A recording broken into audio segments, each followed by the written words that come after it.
being very unapologetically black. Black women, black women, black women, black women. Black women connecting communities. When we get together and we do it collectively, that's even more powerful. I sit in my own truth. We want to distribute information to our people. We are very organized. It's going to take us to come together. Black women connecting communities. Welcome back to Black Women Connecting Communities right here on WOW Radio. I am Miss Chris, joined by Carib, L Boogie, and Ty. Not Ty, just Ty. Okay. So this has been awesome so far. I mean, I don't know why we haven't done this earlier. I don't know, time and place for everything. I don't know either. Right. This is the right time for it, so that's why we're doing it. Clearly.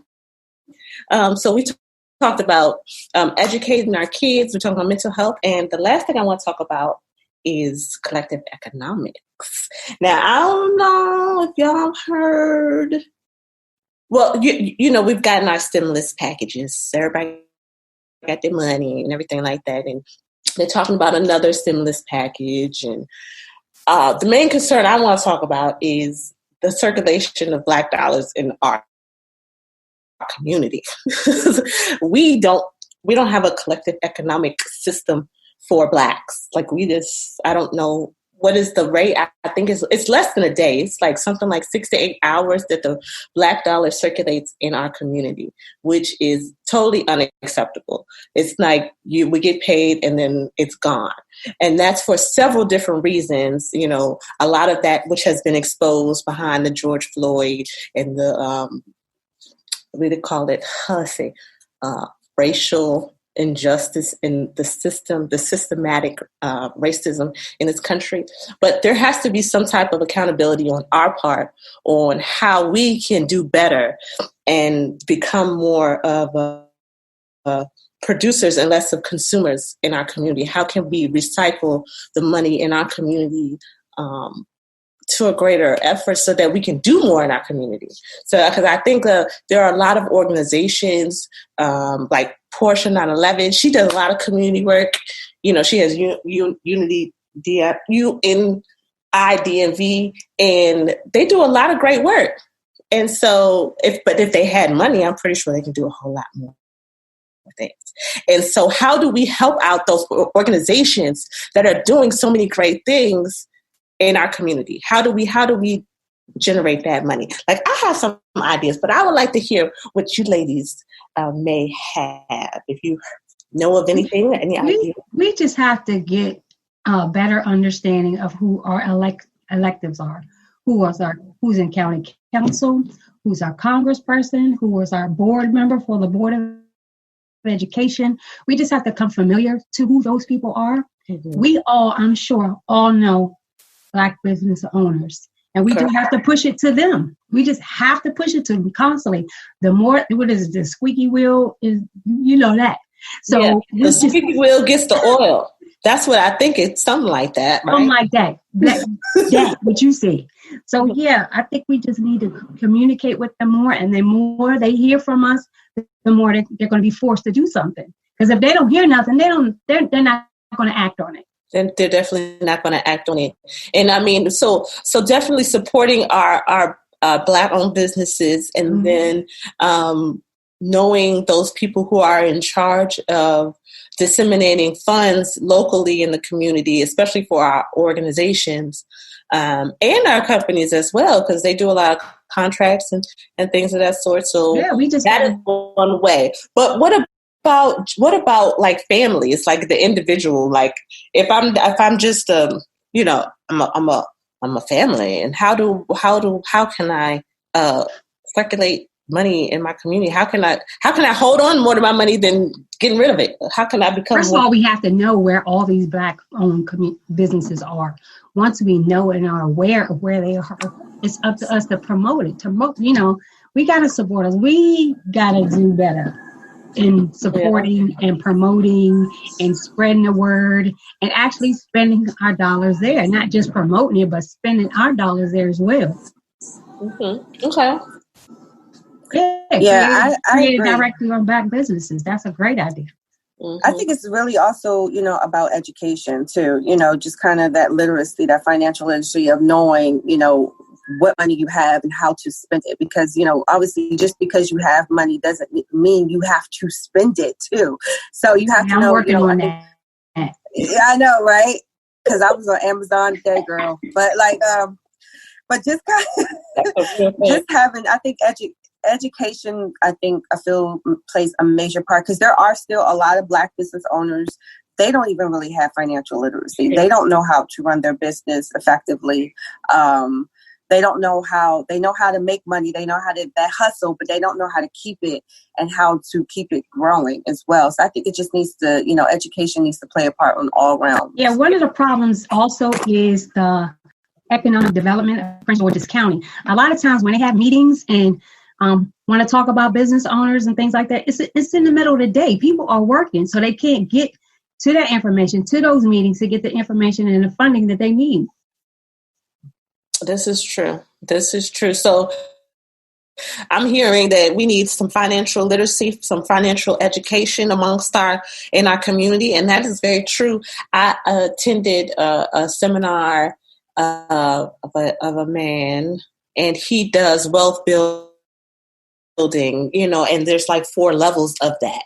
And we don't, as a Black community, we really only get past the first 2. We don't understand the generational wealth part, and we don't understand just simple things like interest. And because he explained that it takes,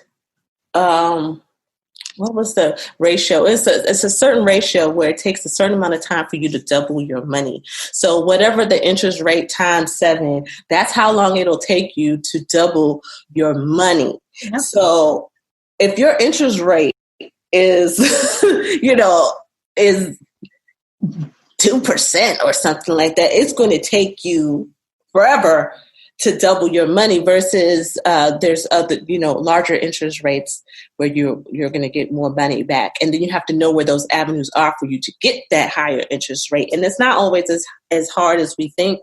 Like recently, I do a lot of, I'm into the stock market, and I try to get my son, I bought stock for him. I'm into money sharing, gifting pools. That's something that is been helpful to help circulate money within the community, and it also gives you a boost when you need it. So those are types of things that we have to start to look at. Definitely financial education is key, and we have to teach our kids. Sure. Early. That part. Earlier the better. The earlier the better. Because it's funny, because we could get a loan for school, but we can't get a loan for a business. How about it? So, yeah. Right. But why is it the first time we try to go do anything like that is when our kids get ready to go to college? Right. Yeah. Right. So we're going to take another small break. We have a special guest with us, a longtime friend and soul sibling to Carib and myself, Mr. Sir Charles Cary. He's going to be joining us when we return right here with Black Women Connecting Communities debut show on Wild Radio. We'll be right back.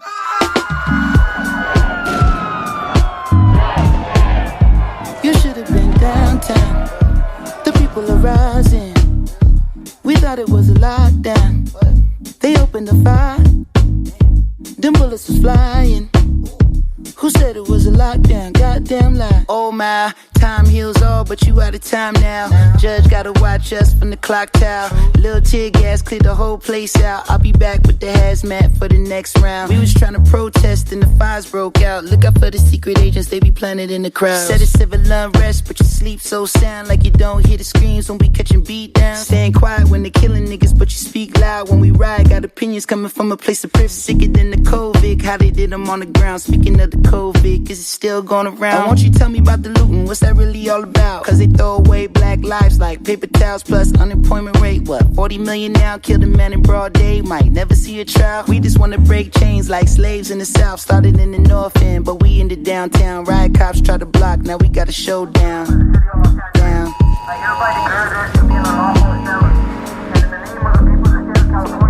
You should have been downtown. The people are rising. We thought it was a lockdown. They opened the fire. Them bullets was flying. Who said it was a lockdown? Goddamn lie. on YouTube, dog, look how they do us. Knee on our necks, bullets in backs, stimulus checks, strictly for blacks. History repeating, people scared to eat a chicken. Everybody going vegan, what they put in it. Look at the world we living in, they got a shook in it. You go on your jog, then your color might get you took in it. The man in the mirror can't look away, you gotta look at it. Black lives matter, so what it means when they shoot at it. Generation genocide, what happened to Enterprise? Heard the man infiltrated, Black Panther re-energized, ain't nothing to figure out. They trying to kill us out. If I take a nail, see my fist, I'm a killer now. Just think, bullshit you gotta filter out. Are you really ready for the smoke like a Swisher House? Ready for the revolution? Who ready to ride? It won't be televised, so tell me who ready to die. If downtown going up, where we at with the shits? We at the liquor store, nigga, about to get us a fifth. No, they about to start looting, grab the gloves and masks. Watch out for them tanks when they rolling past, shit. Never understand why they do it. Someone cut the channel off the news before I lose it. I ain't even tripping, if you with it, then we lootin'. Help me put this Louis in the back of Suzuki. Oh, he had to break it down so smoothly. They gon' say it's not about race, but we moving. Oh, pow, cut the trade pound, had to put in my name. Wish a nigga play now. Any given day, I'll be headed to the pulpit. Say a little prayer, matter of fact, I need two of them. Ooh, won't he do it? Won't he do it? Ooh, this ain't 92, so we in the new rules. Niggas got hips, so we don't lose the projects. About to hit Rodale with my little cousin Marcus. Someone threw a whole brick in the Neiman Marcus. Help me put the whole mannequin in the charger. You should have been downtown. The people are rising. Look around. We thought it was a lockdown. They opened the fire. Had to get low. Them bullets was flying.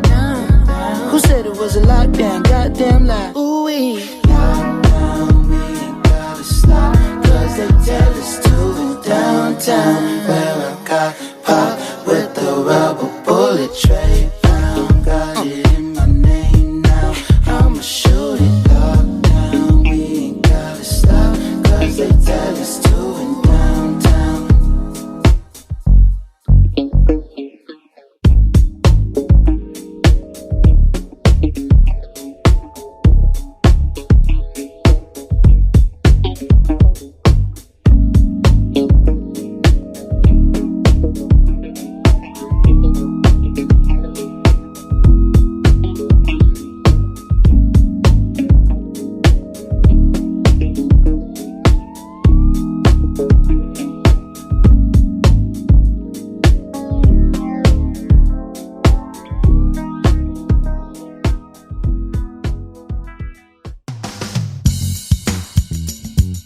Sir Charles Cary presents That Cure. As a professionally certified trainer, coach, and speaker, his programs are perfect for the budding entrepreneur and the seasoned professional. With principles like self-esteem, change, and leadership, you'll always be competitive in today's ever-evolving society. When it comes to change and transformation, this overcomer and two-time cancer survivor can not only tell you, but he can teach you how to create significant transitions in your life. Take a simplistic approach to your organization's development. I'm Sir Charles Cary, and I'd like to encourage you to radiate the brain and change the game in your personal life and your professional life. Contact me at 301-254-2275, www.sircharlescaryinc.com. All right, we are back with Black Women Connecting Communities here on Wild Radio. This is Miss Chris, and I'm joined by the lovely ladies Carib Jim, Ty, and L Boogie. And of course, this is Black Women Connecting Communities, but we wouldn't be right if we didn't have our Black men standing beside us. And I would like to introduce Mr. Sir Charles Cary to the group. Welcome to the group, Sir Charles. Wow. Good to see everybody. Thanks for having me, folks. So good to see you guys. It's been so long. Yes. You know, and I'm sitting here looking at y'all. I'm like, wow. You know, it was just like the song says, there's levels to this, right?